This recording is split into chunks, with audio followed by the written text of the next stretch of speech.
চাঁদপুরের কোচি উপজেলার পালাখাল বাজারে ভাই ভাই ফার্মেসি ও জাকির স্টোরে দুর্ধর্ষ চুরি সংঘটিত হয়েছে।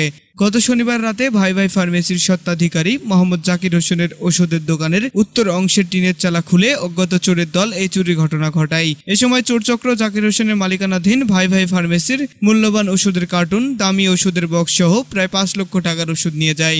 এছাড়া জাকির স্টোরের পরিচালক আলী আজমের মুদি ও মনোহারি দোকানের মূল্যবান মশলা, গুঁড়ো দুধ, নগদ ১,২৭,০০০ টাকা সহ প্রায় ৫ লক্ষ টাকার মালামাল নিয়ে যায়। সব মিলিয়ে ফার্মেসি ও মুদি দোকানের প্রায় ১০ লক্ষ টাকার ক্ষতি সাধন হয়েছে বলে জানান ভুক্তভোগী জাকির হোসেন ও আলী আজম।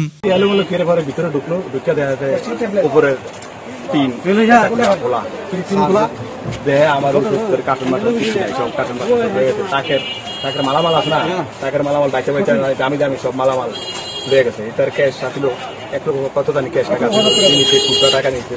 তারপর এটার গুঁড়া দুধ সব সব লয়ে গেছে। আর এলাচের দাম খুব বেশি। এলাচ আর কি মশলা, এলাচ ৩ কার্টন এলাচ আছে, প্রতি কার্টন ২২,০০০ টাকা সব এলাচ লয়ে গেছে। মশলা আরো অন্যান্য মশলা আছে না, মানে সব দামি দামি গুঁড়া মাল দামি দামি সব লয়ে গেছে। এছাড়া প্রায় বছরখানেক পূর্বেও জাকির স্টোরে আলী আজমের দোকানে চুরি সংঘটিত হয়েছিল। বর্তমানে পুনরায় চুরির ঘটনায় আলী আজম আতঙ্কিত হয়ে পড়েন।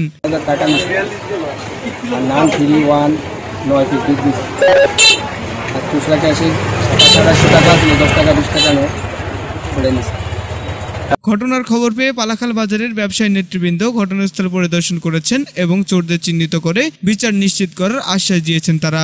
মানে এই আর কি অবস্থা। পরে বাজার কমিটি করে জানাইলাম আমরা একটা সিদ্ধান্ত নেব বলে আমরা জানাম। এই মতে আমি থানা প্রশাসনের কোনো অবগত করছেন? থানা প্রশাসনের আমি কোনো অবগত করি। কচুয়া থেকে মাসুদ রানা, বাংলা ৭১ টেলিভিশন।